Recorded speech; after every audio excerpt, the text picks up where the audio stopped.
Comment identifier et gérer les patrons difficiles? Les 15 patrons difficiles, on va aller très rapidement, 5 par 5. Il y a les patrons machiavéliques. Ils ont vraiment lu Machiavel, ils appliquent. Chez eux, diviser pour mieux régner. Ils aiment les conflits. Il te dit A, il vient dire B. Il vous encourage. Qu'est-ce qu'on dit?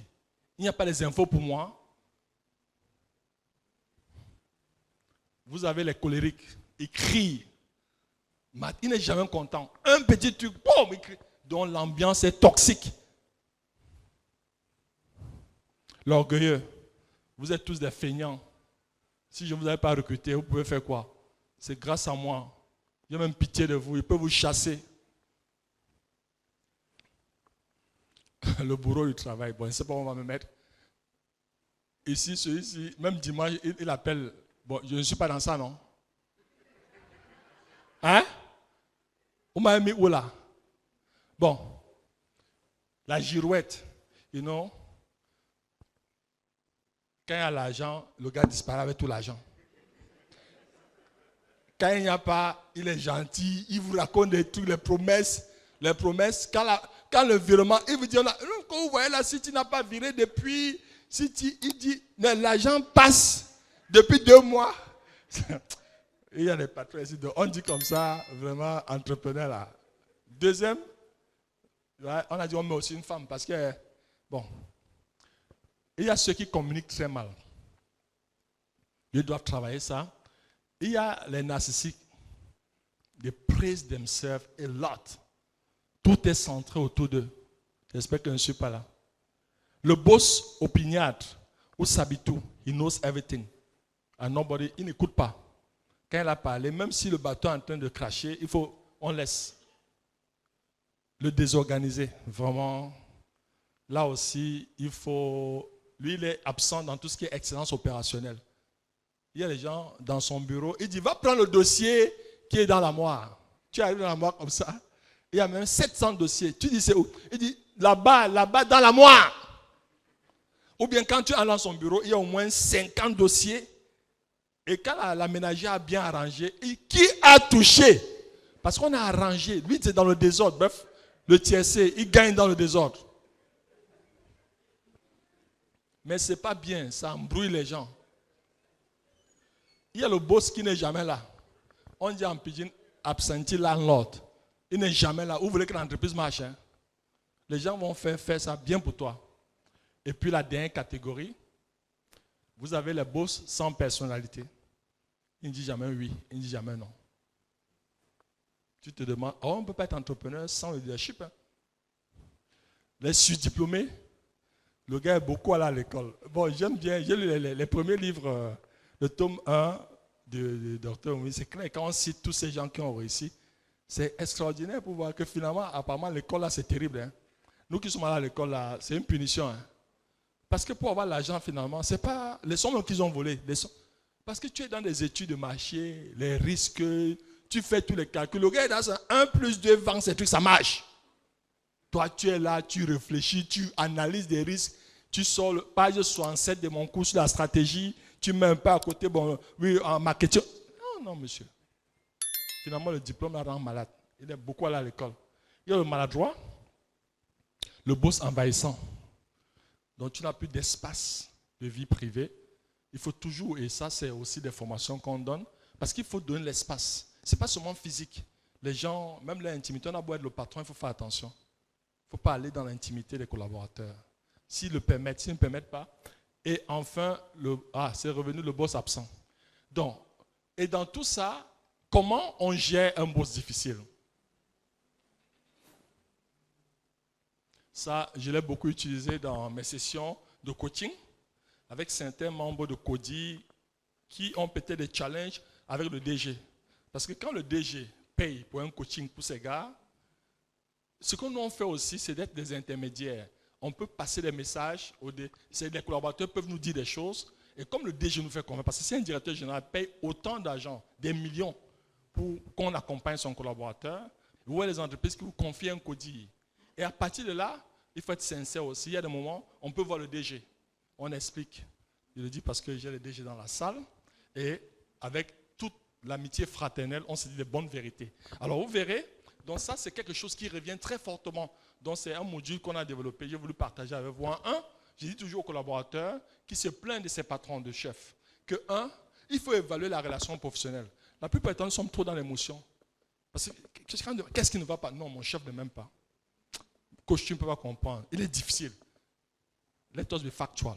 De quoi on parle? Et souvent, on tourne en 2 séances. Une séance, c'est 1h30. On paie autant d'argent, mais on n'a toujours pas identifié le problème. Je dis, rentre, va identifier. Parce que tu es en train de tourner, tu es dans les émotions. Qu'est-ce que tu reproches? Donc maintenant, il faut évaluer la relation professionnelle. En 2, il faut être cordial et professionnel. Stay professional. Soyez cordial. Respectez le chef. Merci. Comprendre son point de vue. Ça appelle à l'intelligence émotionnelle. Parce que la plupart du temps, nous n'acceptons pas aussi nos chefs. Si on a nommé un chef que tu n'aimes pas, ou tu as l'impression que tu es compétent que ce chef, le danger commence. Parce qu'il est légal, mais il n'est pas légitime. Par rapport à toi, il n'a pas la légitimité. Et là, le conflit commence. Donc, il faut aussi, de temps en temps, comprendre son point de vue. Ça appelle à beaucoup d'humilité. Ça, je m'adresse à nous qui avons des chefs difficiles. Et en 4, il faut s'adapter à ses faiblesses. C'est-à-dire, je connais déjà mon chef. Je connais ses faiblesses. Donc, tu vois que tu es un peu dans tu as analysé ton chef. Comme tu connais ses faiblesses, tu sais que les matins sont écrits. Si peut-être il a des problèmes avec sa femme à la maison, il vient nous embêter. Quand tu connais déjà ça, peut-être le gars a des soucis à la maison. Vous imaginez un gars qui est cocu. Vous croyez que quoi? Il a des problèmes, donc il a des blessures qu'on ne connaissait pas. Mais si vous avez des informations, faites un effort. Ce n'est pas trop d'enquête. Quand vous connaissez ses faiblesses, c'est réglé. Vous allez comprendre que cette personne peut-être a une double personnalité. Il y a des personnes qui sont instables sur le plan émotionnel. Ils ont eu des drames dans leur vie. Donc c'est à vous d'être grand. C'est comme un fou, il a pris tes habits, tu cours. Mais il est le chef. Vous allez monter, descendre, c'est toi qui vas perdre. Donc, ce que je dis, c'est très difficile. Mais on n'a pas trop de choix. On ne choisit pas ses chefs en passant. Il faut aussi communiquer. Il faut savoir parler. Mais ça, on ne met pas les organes. Restez factuel. Il s'embrouille, tu cherches un moment quand c'est calme. Tu viens avec le dossier. Tu parles des éléments professionnels. Restez toujours professionnel. Le plus professionnel possible. En 6, se tenir toujours debout et garder la tête haute. Why? Vous pouvez tout perdre, sauf votre dignité. Il n'est pas votre Dieu. Parce que la finalité, c'est de vous briser sur le plan mental. Si vous êtes brisé, vous êtes fini. Donc restez chaque matin sapez, chantez, soyez heureux. Vous êtes la lumière, brillez. Pas parce qu'autour de toi, c'est la pourriture, la saleté. Tu vis, non. Brille. Si c'est dans ton ADN de briller, brille. Parce que le contraire, tu seras malheureux. Tu es quelqu'un de propre. Tu connais bien ta vie. Tu dis non, ici, quand on porte la baie, encore on a volé. Et tu vas être sale. Tu deviens dans la porcherie. Si tu es un garçon propre, et que même dans ta friperie, quand tu mets ça, donne sur toi, mets ça. Ne dis pas ici, que tu ne peux pas comprendre. Quand tu sapes un peu, tu auras les problèmes. J'ai entendu ça, il peut me tuer. Sauf si tu n'es pas un sapeur. Si tu es un gars qui est sale, pas propre, vas-y. Mais si c'est que tu es quelqu'un de propre, pourquoi la saleté doit... Tu es la lumière. Tu dois briller, brille. Bref, sois debout. Ce n'est pas la vantardise, c'est la fierté. You need to be proud of who you are. En 7, dis ce qu'il faut au bon moment. Donc, ce n'est pas chaque fois qu'il faut parler. Le chef crie, crie, crie. Tu ne cries pas aussi. Tu choisis tes combats. Tu achètes la paix, comme mon papa disait. Mon fils, on achète la paix. Ça, quand ma maman bavardait beaucoup, il prend sa petite beaufort, il sort un peu. Après, il me dit, fiston, tu sais qu'on achète la paix. Je ne comprenais pas. C'est quand je me suis marié, j'ai compris qu'on achète la paix. Ça s'achète la paix. 8. Être responsable et se conduire en leader. C'est lui qui est en train de s'embrouiller. Ton chef s'embrouille. Toi, tu es grand. Il a seulement le chef, c'est le titre. Mais peut-être il n'est pas leader. Parce que DG, directeur commercial, directeur technique, c'est des titres, hein, ça ne fait pas de vous des leaders. Peut-être il n'est pas un leader. Peut-être toi, tu es un leader. Alors, on a vu Marc Vienfoy, père à son âme. Il n'était pas capitaine, mais c'est quel mot qu'on a compris qu'il était. C'était lui le fédérateur, le rassembleur. C'est lui qui faisait tout dans les... Quel mot qu'on a maintenant compris. Donc, faites attention. Être responsable et se conduire en leader. Tu ne prends pas les histoires de ton chef, tu peux raconter par tous les réseaux sociaux et tout et tout. Ça va? Ou backfire, be careful. En 9, il faut créer un registre. C'est ici que le piège. Alors pourquoi il dit registre? Il faut documenter. Parce qu'il y a les chefs vicieux. À la fin, il va vouloir te piéger. C'est-à-dire, si tu fais une réunion avec ton chef, tu rentres, tu envoies un petit mail. Chef, faisant suite à notre échange dans ton bureau, voilà, voilà. Toujours un principe de compte rendu. Tu documentes tout. Pour que demain, je t'ai jamais dit. Donc c'est ça que j'appelle un registre. Vous voyez un peu ce que je veux dire. Documenter un ensemble de choses avec des preuves. Documenter.